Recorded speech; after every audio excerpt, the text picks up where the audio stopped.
édition du journal. Bonsoir à toutes et à tous, c'est l'heure du journal sur la RTNC. Tout de suite, les titres. Des armes qui circulent entre les mains des civils, groupes armés et autres dans la partie est du pays.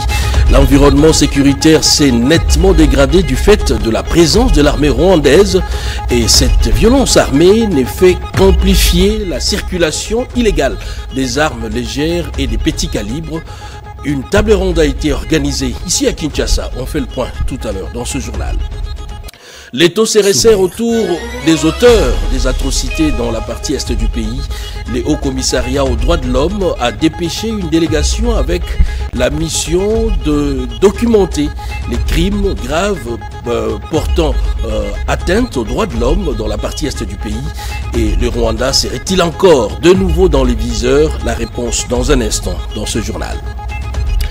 L'actualité, c'est aussi cette grande information, cette plénière historique au Sénat. Vous venez le suivre tout à l'heure en direct sur nos antennes. La commission spéciale instituée à ce sujet a présenté ses conclusions. Après un vote, la majorité l'a emporté. Eh bien, l'ancien président de la République, Joseph Kabila, vient de perdre ses immunités en tant que sénateur à vie et désormais poursuivable par la justice. L'ancien président est accusé, il faut le dire, de haute trahison, crime de guerre, crime contre l'humanité et participation à un mouvement insurrectionnel. On va y revenir avec plus de détails dans nos toutes prochaines éditions. Bienvenue à tous. Elle a été honorée au titre de commandeur dans l'ordre national Héros nationaux Kabila Lumumba. Safi Ibrahim Leter, directrice de l'Agence française de développement, a été élevée à ce titre par le président de la République, Félix-Antoine Tshisekedi. D'autres précisions dans ces reportages suivaient. Le jardin présidentiel paraît d'un décor solennel à l'honneur d'une personnalité qui aura marqué son mandat à la tête de son institution. Madame Safia Ibrahim Neter, directrice pays de l'Agence française de développement, est arrivée au Mont Galema accompagnée de l'ambassadeur de son pays, la France, et de ses nombreux collaborateurs de l'AFD. Au cours d'une cérémonie officielle organisée au palais présidentiel du Mont Galema, le président de la République Félix-Antoine Tshisekedi Tshilombo a décoré Madame Safia Ibrahim Neter, directrice de l'AFD en République démocratique du Congo, au titre de commandeur dans l'ordre national Héros nationaux Kabila Lumumba. Madame Ibrahim Neter a reçu du président de la République, grand chancelier des ordres nationaux, sa médaille de commandeur dans l'ordre national après lecture publique d'une ordonnance présidentielle. L'ordonnance lui consacrant ce titre honorifique présente la directrice de l'AFD RDC comme une actrice de coopération socio-économique ayant rendu des services à impact réel aux Congolais. Dans sa brève allocution, le chef de l'État a rendu hommage à une femme d'exception. Qu'il s'agisse de l'éducation, de la santé ou du développement durable, votre action a permis d'entrer des progrès durables et d'ouvrir des perspectives d'avenir pour notre peuple. Je tiens à vous assurer que la République démocratique du Congo vous considère désormais comme une amie de cœur, une partenaire fidèle et moi je dirais même comme une concitoyenne. Notre pays est et demeurera votre seconde patrie. Vous y serez toujours la bienvenue et nous espérons continuer à bénéficier de votre sagesse, de votre expertise et de votre engagement indéfectible. En effet, sous son leadership à la direction de l'AFD en RDC, de nombreux projets ont été financés par l'AFD au cours des 4 dernières années dans le domaine de l'éducation, de la santé et du développement durable. Émue, Madame Safia Ibrahim a fait part de sa profonde reconnaissance au chef de l'État. Cette décoration n'est pas un privilège personnel, mais la reconnaissance du travail de toute l'équipe de l'AFD, constituée de plusieurs cadres et collaborateurs congolais, a indiqué la directrice de l'AFD. Moi, j'achève ma mission avec le sentiment d'un travail bien accompli. Je laisse une équipe solide et soudée, une équipe qui représente la diversité de ce territoire, brillante, honnête. J'ai eu la chance à leur côté de me reconstruire, de porter une ambition que vous avez dessinée entre vous et mon président Emmanuel Macron, mais également d'avoir trouvé des amis ici en RDC. Enfin, Monsieur le Président, je tiens à vous dire, Ozali Moto Malamu.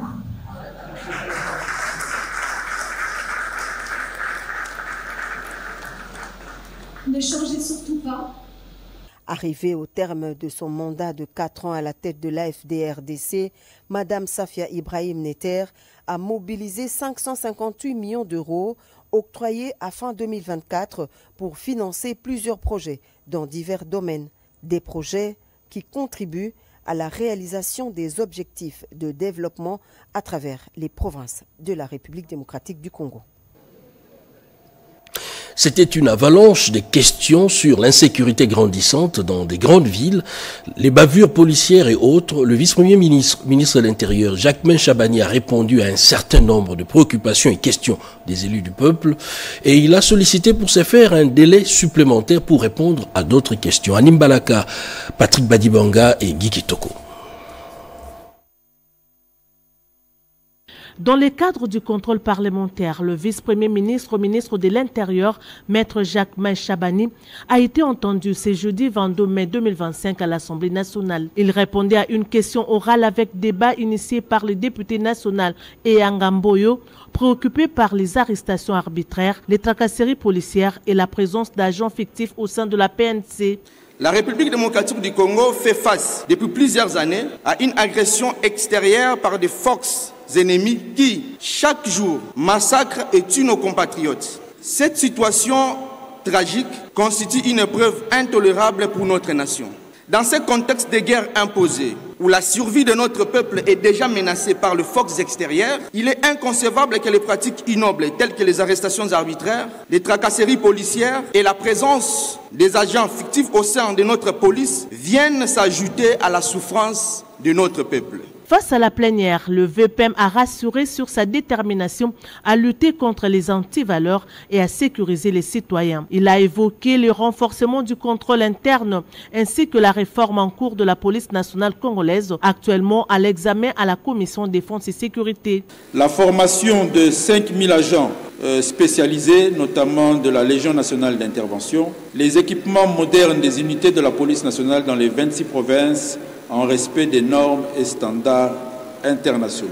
Pour l'axe redevabilité, le contrôle, les audits, enquêtes et évaluations à travers l'inspection générale de police, l'évaluation et respect des droits de l'homme et de l'intégration du genre, le dialogue permanent entre la police et la population à travers les conseils locaux de sécurité. Plus de 40 députés ont saisi cette occasion pour soulever diverses préoccupations. Insécurité à Lubumbashi et à Boma, conflit de leadership coutumier, le phénomène Kuluna et Mobondo, la problématique des agents fictifs et intégration des forces de sécurité à la SENSAP. Un délai de 48 heures a été accordé au VPM pour des réponses complémentaires. En début de séance, la plénière a adopté le projet de loi de rectification modifiant la législation sur le secteur de l'électricité avec l'ajout des articles 4B et 97B. Le président Vital Kamerhe a également annoncé la mise en place des 2 commissions chargées d'examiner les réquisitoires du procureur général contre le ministre d'État Constant Moutamba. Et la 6e édition du Katanga Business Meeting restera dans les annales de l'histoire désormais. Une édition à laquelle a pris part la première ministre Judith Suminwa et qui a permis aux acteurs majeurs de ces secteurs, le secteur minier, à l'image de Kamoa Coppers, d'évoquer des questions liées au corridor des Lobito et à la transition industrielle. Joël Makela et Chimène Dondo. 6e édition du Katanga Business Meeting, un rendez-vous de haut niveau. Des opérateurs économiques qui a gravité autour du thème « Bâtir notre futur » focus sur les objectifs prioritaires. Parmi les acteurs majeurs figure Kamoa Cooper SA, à la fois exposant et panéliste, à travers sa directrice générale Anne-Belle Outuizen, aux côtés de panélistes de Renault, dont la première ministre Judith Suminwa Tuluka, Nicolas Grégoire, directeur d'exploitation de Lobito Corridor, et la gouverneure du Lualaba, Fifi Masuka Saini. autour de la thématique corridor de Lobito et transition industrielle, bâtir la souveraineté économique de la RDC. Notre groupe a commencé à investir dans le pays en 2008 et notre production a démarré en 2021. Nous sommes désormais le deuxième plus grand producteur de cuivre en Afrique. Nous venons tout juste d'achever la construction de la plus grande fonderie des cuivres du continent et nous sommes parfaitement alignés avec le projet du corridor. Par ailleurs, le groupe Ivanhoe Mines, dont Kamoa fait partie, a commencé à investir dans le pays en 2018 et la production de Kamoa a démarré en 2021. Il est désormais le deuxième plus grand producteur de cuivre en Afrique et premier en RDC. Kamoa vient tout juste d'achever la construction de la plus grande fonderie de cuivre du continent et parfaitement aligné avec le projet du corridor. Et plusieurs armes circulent illégalement entre le main des civils, gangs et groupes armés. Et l'épicentre de tout ça, c'est la partie est du pays sous occupation rwandaise. Et à ces sujets, sur la prolifération des armes légères et des petits calibres, ici à Kinshasa, une table ronde a été organisée. Et table ronde présidée par le vice-premier ministre, ministre de l'Intérieur, Jacquemain Chabani. Un reportage signé Bobo Anand Mokonzi. La prolifération des armes légères, l'une des causes qui favorise l'insécurité en République démocratique du Congo. Le gouvernement congolais, à travers la vice-primature de l'Intérieur et Sécurité, s'engage à éradiquer définitivement ces phénomènes qui perdurent. D'où la mise en place d'un plan d'action national 2024-2028 pour lutter contre la prolifération illicite des armes légères sur son sol. Pour y parvenir, l'apport des partenaires s'avère important. Ce mercredi, le vice-premier ministre, ministre de l'Intérieur et Sécurité, Maître Jacquemain Chabani, a lancé les assises de la table ronde sur la prolifération des armes légères. Compte tenu de la complexité de l'environnement sécuritaire, la traçabilité des armes en RDC reste un défi important non négligeable. Occasion pour le ministre Chabani de réaffirmer cet engagement du gouvernement qui s'inscrit dans la droite ligne de la réforme du secteur de la défense telle que voulue par le chef de l'État, Félix-Antoine Tshisekedi Tshilombo. L'objectif de cette table ronde est d'obtenir le soutien et l'accompagnement des partenaires pour la mise en œuvre d'un plan d'action de lutte contre la prolifération illicite des armes légères et de petit calibre en République démocratique du Congo, d'harmoniser les points de vue sur la dynamique du marquage des armes dans notre pays, afin de faciliter leur traçabilité depuis l'usine de fabrication jusqu'à l'utilisateur final. Cette démarche vise à réduire sensiblement la violence armée, souvent imputée à nos forces de défense et de sécurité ou à la population, même lorsque cela n'est pas le cas. Ouvert le 21 mai au Pullman Hotel de Kinshasa, les travaux de cette table ronde prendront fin le jeudi 22 mai 2025. Certains ont fui la ville de Goma dans le nord Kivu pour échapper aux exactions de l'occupant rwandais. Butembo et Beni accueillent donc des déplacés et ces derniers ont reçu une assistance qui porte la signature de l'élu de Goma, Patrick Mounyomo. D'autres précisions dans ce commentaire de Diane Balaka. Après la ville de Beni, la caravane humanitaire Amani a mis les caps sur la ville montagneuse de Butembo. À la mairie de la ville portant le même nom, la délégation s'est entretenue dans un huis clos avec le maire policier. Merci vraiment pour l'accueil. Je suis ému pour l'accueil réservé à notre délégation. Continuons à prier Dieu pour notre province, pour les retours de la paix.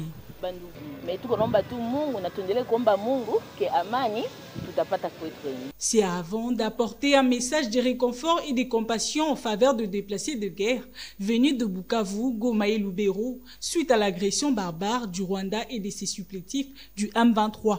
Dans cet élan de compassion, le député national élu de Goma, Patrick Mounyomo, a procédé à la remise des vivres, vaches, sacs de farine, riz aux déplacés de guerre, aux FARDC et aux volontaires patriotes Ouazalendo en première ligne du combat. Je vous remets notre assistance pour les Wazalendo qui sont au front.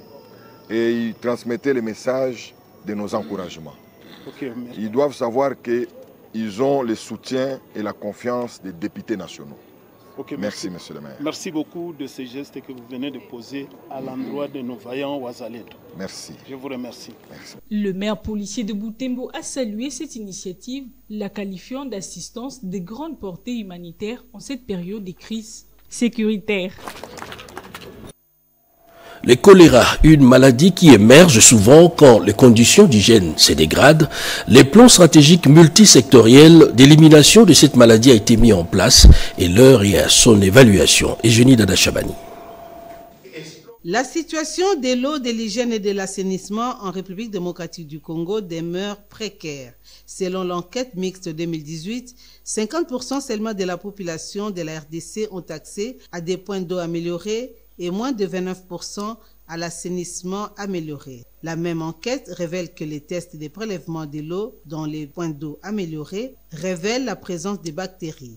Cette situation est à la base de la flambée de choléra dans quelques provinces et les autres maladies diarrhéiques. Pour répondre à ces défis, les pays, à travers le ministère du Plan, a mis sur pied les plans stratégiques multisectoriels d'élimination du choléra pour la période 2023-2027.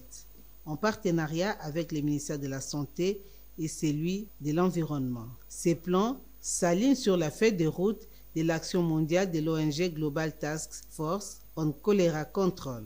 Ces plans stratégiques multisectoriels est prévu pour la période de 2023 à 2027. Il est mis en application par le Comité national d'action de l'eau, de l'assainissement du ministère du Plan et de quelques experts du ministère de la Santé et de l'Environnement. L'évaluation de la mise en œuvre de ces plans stratégiques justifie l'atelier national de l'eau, hygiène et l'assainissement ouvert par le vice-premier ministre, ministre du Plan, Guylain Nyembo. Les délégués de toutes les provinces ont pris part à ces assises qui bénéficient de l'appui financier de l'UNICEF, des PAD, des FRC et d'autres partenaires. Et le secrétariat général des mines a été doté d'un cadre organique, document signé par le vice-premier ministre, ministre de la fonction publique Jean-Pierre Liaou, Nadine Kilocho et Moke Maluma.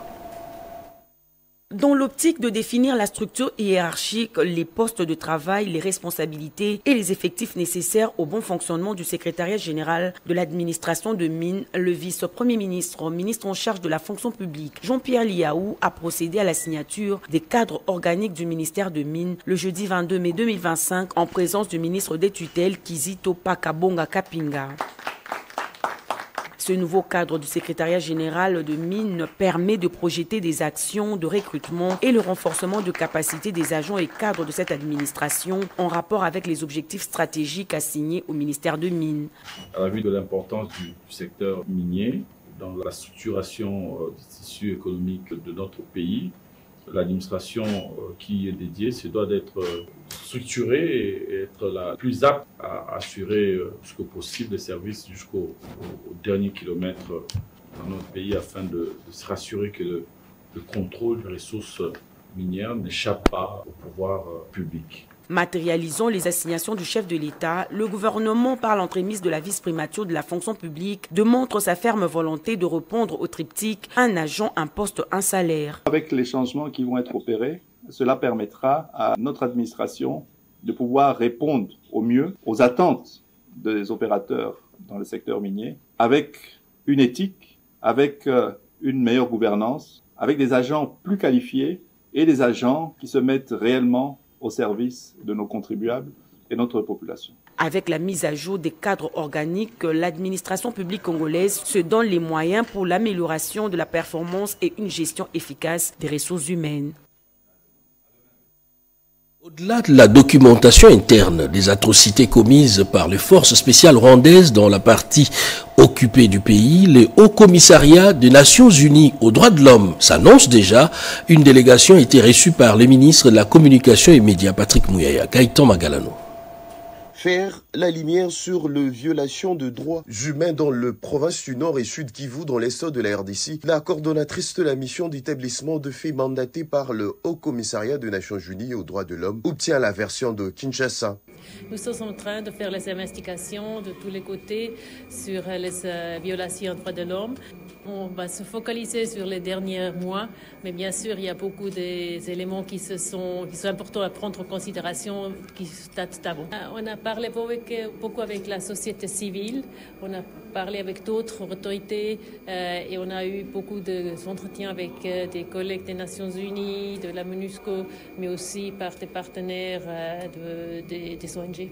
Et entre-temps, les investigations sont en cours, on ne peut pas prononcer sur les détails. Le ministre Patrick Mouyaya a réaffirmé l'engagement du gouvernement RD congolais en faveur de la justice pour toutes les victimes des atrocités commises dans l'est de la RDC. Le ministre de l'écoute et de la parole a salué l'initiative onisienne tout en rappelant la nécessité de garantir la vérité, la réparation et la non-répétition. Adopté le 7 février 2025 par le Conseil des droits de l'homme des Nations Unies, le rapport de cette mission d'établissement de faits sur les événements survenus entre janvier 2022 attendu en septembre prochain devant le Conseil des droits de l'homme. La ministre d'État, ministre de l'Environnement, Eve Bazaïba, était devant le parlementaire. La guerre des minerais, la guerre de l'eau également profile à l'horizon. L'adhésion de la RDC à la Convention sur la protection de l'utilisation de cours d'eau à travers le frontière était au cœur des débats. Chimène Dondo nous en dit un peu plus dans ce reportage. La rencontre stratégique entre la ministre d'État en charge de l'environnement et du développement durable, Eve Bazaïba Massoudi, et les parlementaires issus de 2 chambres de parlement, particulièrement ces 2 membres de commissions en charge de l'environnement. À l'ordre du jour, l'adhésion imminente de la RDC à la Convention sur la protection et l'utilisation de cours d'eau transfrontaliers et de lacs internationaux, plus connus sous le nom de Convention de l'ONU sur l'eau. Dans son intervention, la ministre d'État a souligné la valeur géostratégique de l'eau, particulièrement dans un contexte mondial de plus en plus tendu face aux effets du changement climatique.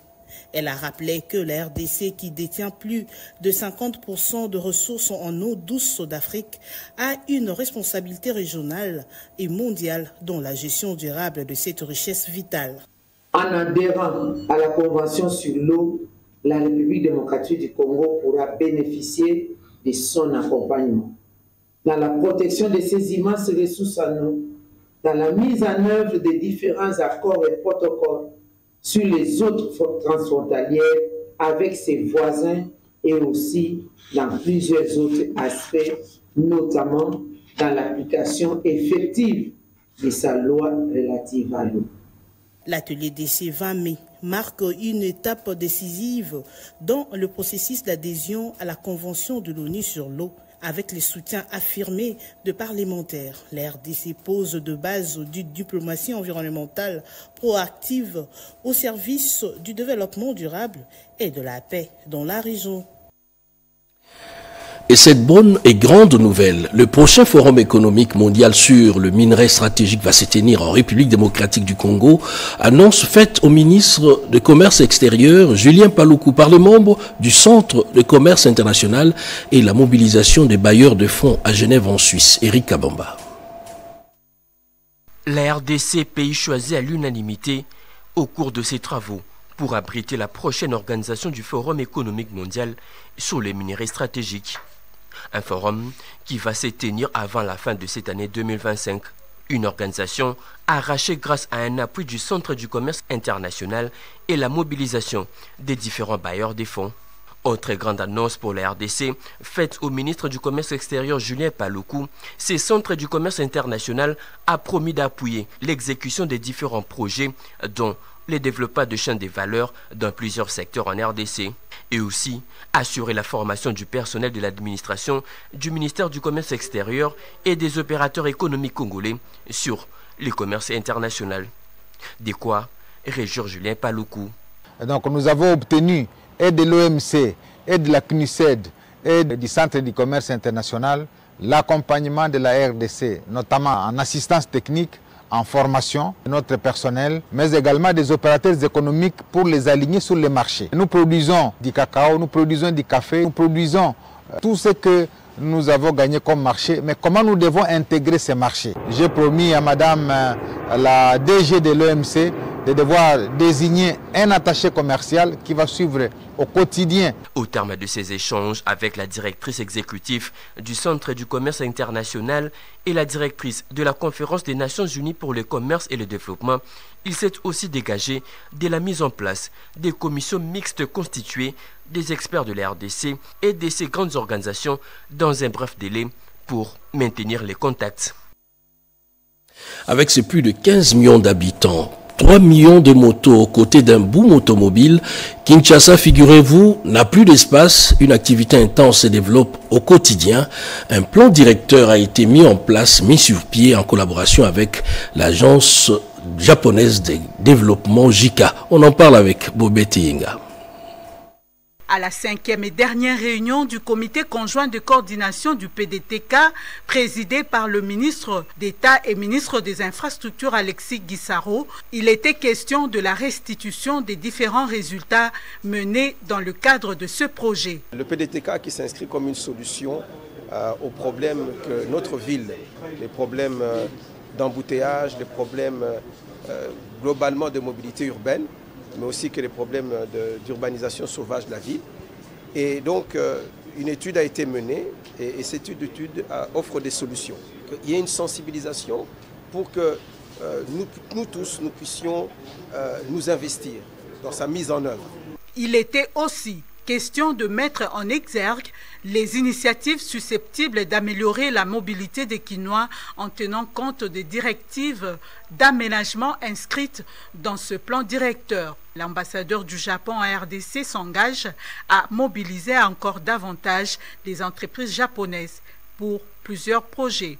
Je voudrais également ainsi profiter de ce séminaire pour inviter tous les partenaires techniques et financiers de la RDC, ainsi que les acteurs du secteur privé, à accompagner les actions et les efforts déployés par le gouvernement congolais pour la mise en œuvre de tous les projets de transport multimodaux contenus dans le PDTK. 5 ans après le lancement du PRCM-PDTK, il y a lieu de passer à la vitesse supérieure en engageant des perspectives en faveur de l'appropriation des acquis du PDTK pour améliorer la mobilité et le déplacement des Kinois. C'est ce qu'on appelle une gestion axée sur les résultats. Eh bien, les directeurs de Transacademia se sont soumis à l'exercice d'évaluation des performances. Rikinzu Ziloya pour plus de précisions. La direction générale des Transacademia a clôturé sa première série d'évaluations des directeurs marquant une étape décisive dans la professionnalisation de sa gestion interne, initiée par le directeur général Georges Ongelo Dangawamumbu et son adjoint José Makengo. Cette démarche a été menée en collaboration avec 3 évaluateurs indépendants. L'exercice entamé le 15 mai a passé en revue les performances des principaux responsables de l'établissement Transacademia. Gauthier Madoua, directeur des opérations, Jean-Paul Mutombo, directeur des finances, Guilain Namegabe, assistant principal directeur général, et Mouké Katanga, directeur des ressources humaines. Conformément aux orientations du conseil d'administration et au statut du personnel, cette initiative visait à mesurer entre autres l'atteinte des objectifs, évaluer la qualité du leadership et identifier les axes d'amélioration individuelle. Chaque responsable a été évalué sur la base des critères clairs liés à la performance, à la gestion des équipes et à l'efficience opérationnelle. Au-delà de l'analyse des résultats, cette évaluation vise à définir les plans de développement personnalisés pour renforcer la performance globale de l'institution. 2 ans après sa mise en place, Transacademia affirme ainsi sa volonté d'instaurer une culture de la rigueur, responsabilité et de l'amélioration continue au service de la jeunesse congolaise. Les projets consistent à faire rayonner les savoirs made in DRC dans l'impression 3D. Tenez, l'énergie solaire, le stockage de l'énergie, c'est un système un peu complexe. Il s'agit ici du projet Okapi présenté au ministre de l'Industrie. On en parle à travers ces reportages. Déterminé à concrétiser la vision du chef de l'État, Félix-Antoine Tshisekedi Tshilombo, sous la clairvoyance de la première ministre Judith Suminwa Tuluka, le ministre Louis Watoum a convoqué ce mercredi 21 mai 2025 une réunion stratégique rassemblant les directeurs généraux sous tutelle, les secrétaires généraux de l'industrie et des PME, ainsi que les représentants de la primature, de la cellule du climat des affaires et du ministère des Finances. Au centre des échanges, le projet industriel Okapi, porté par Madame Léa Belemongu, sur base des recherches du professeur Jean Belemongu, scientifique congolais et professeur au MIT. Okapi offre par exemple les téléphones, smartphones, le laptop, les tablettes, le panneau solaire, le desktop. Le ministre de l'Industrie, il nous a supportés depuis qu'il avait entendu. Il était le premier. Un projet structurant qui ambitionne de faire rayonner l'expertise congolaise à travers l'impression 3D, l'énergie solaire, le stockage d'énergie et électronique. Parmi les premières actions concrètes, l'installation d'imprimantes 3D dans 40 universités congolaises pour stimuler l'innovation chez les jeunes et encourager l'entrepreneuriat technologique. À terme, la société Okapi prévoit de relocaliser en RDC l'assemblage de ses produits électroniques à partir des minerais critiques du pays, mettant fin à une dépendance actuelle envers 85 usines implantées dans 25 pays à travers le monde. Avec l'accompagnement stratégique et le financement du Fonds de promotion de l'industrie FPI en sigle, ce projet bénéficie d'un soutien institutionnel fort incarné par le leadership du ministre Louis Watoum Kabamba. D'autres lots de bons pupitres sortent des ateliers du service national. Bien, les écoles de la commune de Lemba et Bandalungwa en ont été bénéficiaires. Images et commentaires.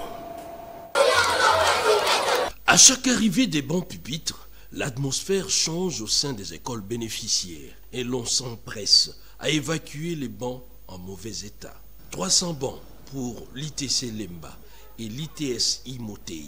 Les services nationaux et son commandant, le lieutenant-général Jean-Pierre Kassongo-Kabouik, mettent les bouchées doubles pour répondre à une demande toujours croissante. Je suis très contente parce qu'on avait vraiment un grand problème de banc et on n'arrivait pas à mieux s'améliorer en classe vu notre condition. Et nous sommes très contentes pour le relancement du service national pour ces dons de banc. L'Institut technique et commercial Bokolo, Kinshasa de Bandalungwa. Ici, le geste a été apprécié d'autant plus qu'il répond à un besoin qui se pose avec acuité. Un motif de fierté ce jour, puisqu'il s'agit de nous, vieille école des années 1960, renfermant des difficultés des infrastructures, où les enfants étudient à même le sol. Ils vont bénéficier aujourd'hui aussi de ces bons pupitres que le service national nous donne. La remise de ces bancs est une réalité palpable à l'Institut technique commercial Bokolo.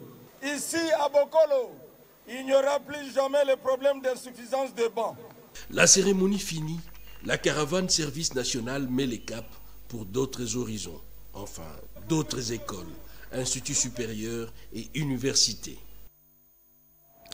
C'est de plus en plus plausible. La province du Congo central est une zone minière. Eh bien, les services géologiques nationaux du Congo entrevoient déjà une prospection plutôt minière sur place. On en parle dans ces commentaires signés Dichala. Cette première rencontre officielle entre les services géologiques nationaux du Congo et les autorités provinciales du Congo central s'inscrit dans une volonté affirmée de rapprocher les structures nationales des réalités locales dans une perspective de coopération renforcée.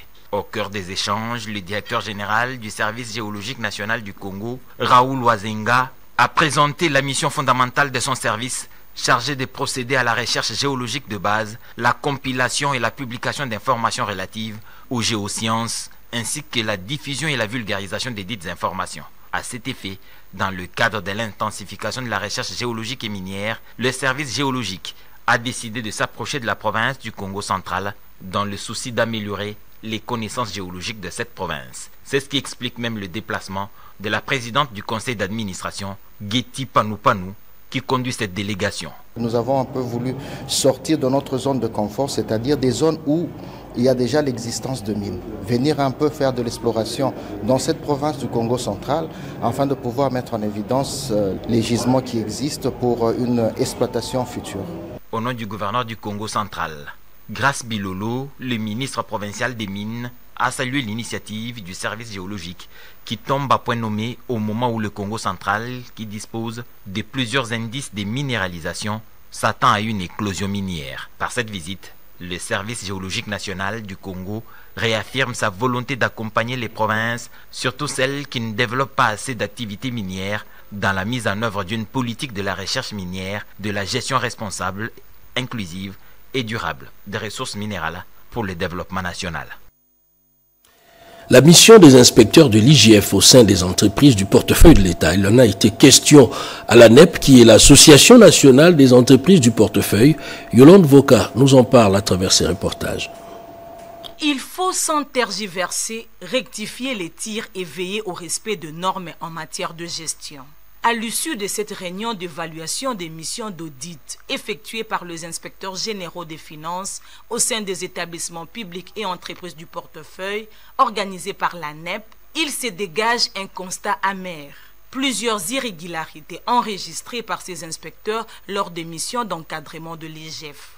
Les chargés des finances de ces entreprises ont repris à la marge, entre autres, le paiement de primes d'intérim aux administrateurs assumant l'intérim du président du conseil d'administration empêché, qui trouve sa réponse dans la décision salvatrice prise par le président de la République de mettre en place le mécanisme non seulement de protection du patrimoine des entreprises, mais aussi de préserver la paix sociale.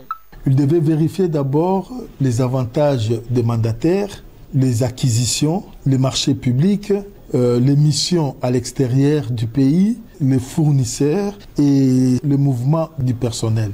Aujourd'hui, il a été question qu'avec les entreprises, nous puissions évaluer si les 7 éléments prévus par l'Inspection générale des finances sont bien respectés et bien suivis par les entreprises.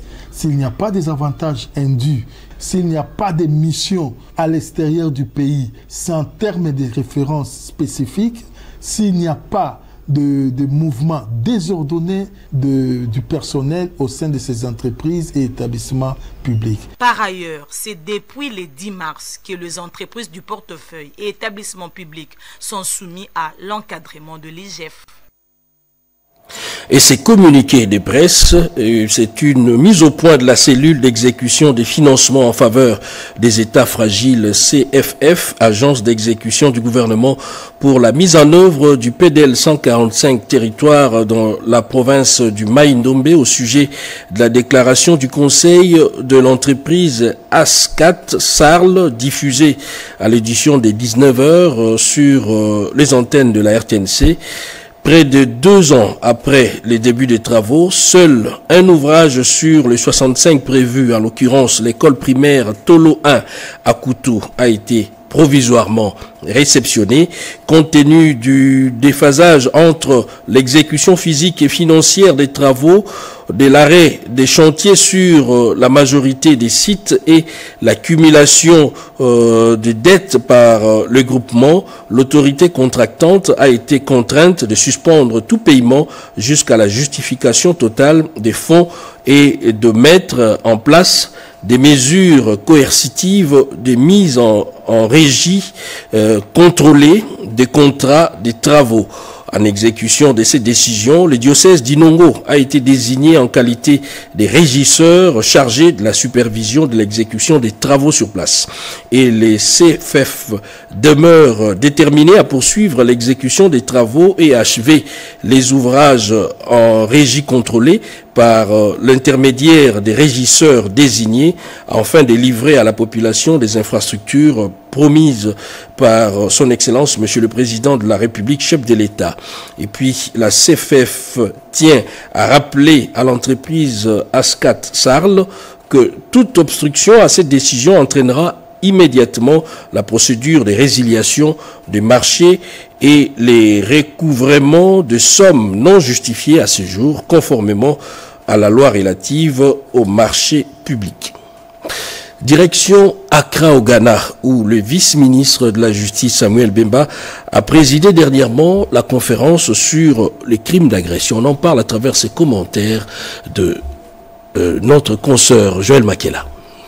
Sous la vision du président de la République, Félix Tshisekedi, et la coordination de la première ministre Judith Suminwa Tuluka, le vice-ministre de la Justice et contentieux international, Maître Samuel Mbemba Kabouya, a présidé le mardi 20 mai 2025 à Accra à la conférence sur le crime d'agression. Dans son intervention, Maître Mbemba Kabouya a souligné le fait que la RDC subit depuis plus de 30 ans une guerre d'agression à la base de plus de 13 millions de morts avec des déplacements massifs des populations. La RDC est vraiment engagée et demande aux États d'Afrique d'aller dans le sens, non pas de perpétuer les préconditions qui ne permettent pas à la CPI de poursuivre les crimes d'agression, mais d'aller dans le sens d'un traitement égalitaire entre les crimes d'agression et les 3 autres crimes internationaux qui en découlent. Il serait irresponsable d'ignorer le fait que la RDC est aujourd'hui victime d'une agression par un État qui n'est pas parti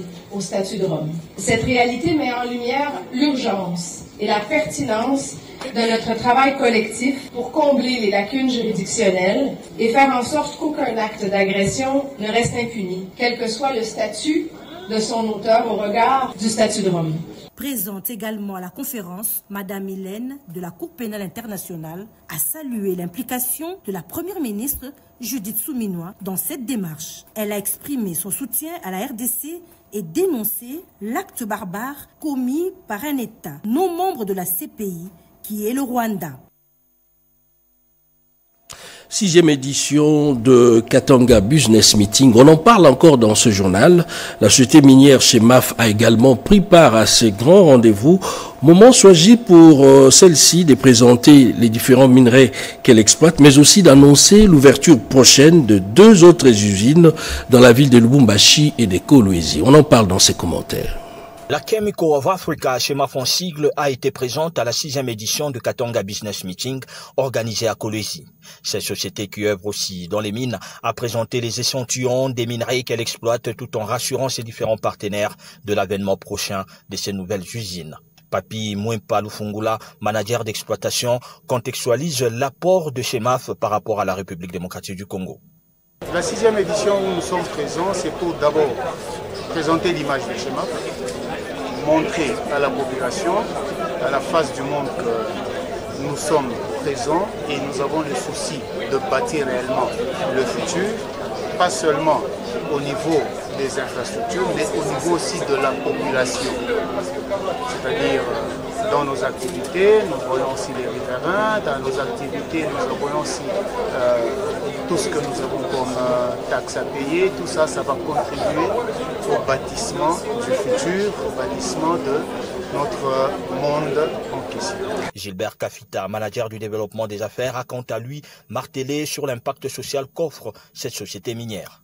Ce que nous appelons le cahier de charges. Le cahier de charges va intervenir avec toutes les communautés, les parties prenantes qui sont les communautés impactées par notre projet. Avec le cahier de charges, nous aurons intervenu dans différentes activités de population, de communautés qui seront impactées par le projet de Kéchi, aussi par la redevance minière. Visitant les différents stands, la gouverneure Fifi Masuka s'est attardée sur celui de Chemaf où elle a eu des explications sur les différents produits exploités et l'avènement des 2 nouvelles usines. Et les experts dans le domaine de la formation professionnelle ont procédé à la validation du draft des cadres nationaux des certifications sur la formation continue des enseignants. Christine Lenzo et Simon Kankolongo ont signé ces reportages. Le cadre de certification de formation des enseignants est très important dans la formation professionnelle. Il garantit la qualité des enseignants et favorise leur développement professionnel continu. C'est dans ce cadre que les experts de ces secteurs ont pris part à cet atelier appuyé par l'UNESCO dans le but de renforcer les compétences pédagogiques et professionnelles des enseignants et établir les critères uniformes pour la formation des enseignants à travers les différentes modalités de livraison. Le métier d'enseignement est basé sur les compétences qui sont reconnues sur le plan international. Il y a 13 compétences de base et ces documents visent à certifier ces compétences-là en les classant en 5 domaines. Pour chacun des domaines, il y a des objectifs précis et des critères précis d'évaluation. C'est une formation continue. Et s'il y a des écarts entre ce qui est attendu et ce qui s'est fait, le CERNAFOR est là pour envisager des formations continues dans le but de voir chez ces enseignants-là être reproduits les compétences attendues. Il est à noter que ce cadre garantit que les programmes de formation respectent des standards et demeurent efficaces. Et l'Institut national des archives du Congo, INACO, et l'Institut national des arts ont signé ensemble un protocole d'accord pour promouvoir la culture des archives. On en parle dans ses commentaires d'Edienne Balaka. À la veille de la journée internationale des archives, une journée dynamique est lancée entre deux grandes institutions de la République démocratique du Congo, l'Institut national des archives du Congo, INACO, et l'Institut national des arts, INA, ont signé un accord de partenariat inédit axé sur la valorisation des archives à travers l'art et la culture. Cet accord prévoit la création d'un champ de sensibilisation, la production d'un documentaire, la réalisation d'un théâtre radiophonique, ainsi que la mise en scène des spectacles destinés à faire découvrir et comprendre le rôle fondamental des archives dans la préservation de la mémoire collective. L'INA s'engage ainsi à déployer son savoir-faire artistique, accompagner l'INACO dans sa mission de service public. Objectif, rendre les archives accessibles, vivantes et attractives pour le grand public, notamment le jeune génération. Pour Aimé Kassongo Mondé, directeur général de l'INACO, cette signature est un moment clé. De son côté, Félicien Chimungu, directeur général de l'INA, a salué cette journée historique. Ce partenariat s'annonce comme un tournant majeur dans le processus de réhabilitation culturelle et éducative des archives en RDC dans un contexte où la mémoire nationale mérite d'être protégée et transmise. Et pour finir, les chefs traditionnels du territoire de Dungu, nous sommes là dans la province du Haut-Ouélé, remercient les chefs de l'État pour la reconnaissance juridique de leur statut. Ils étaient autour du gouverneur de province. On en parle dans ces reportages.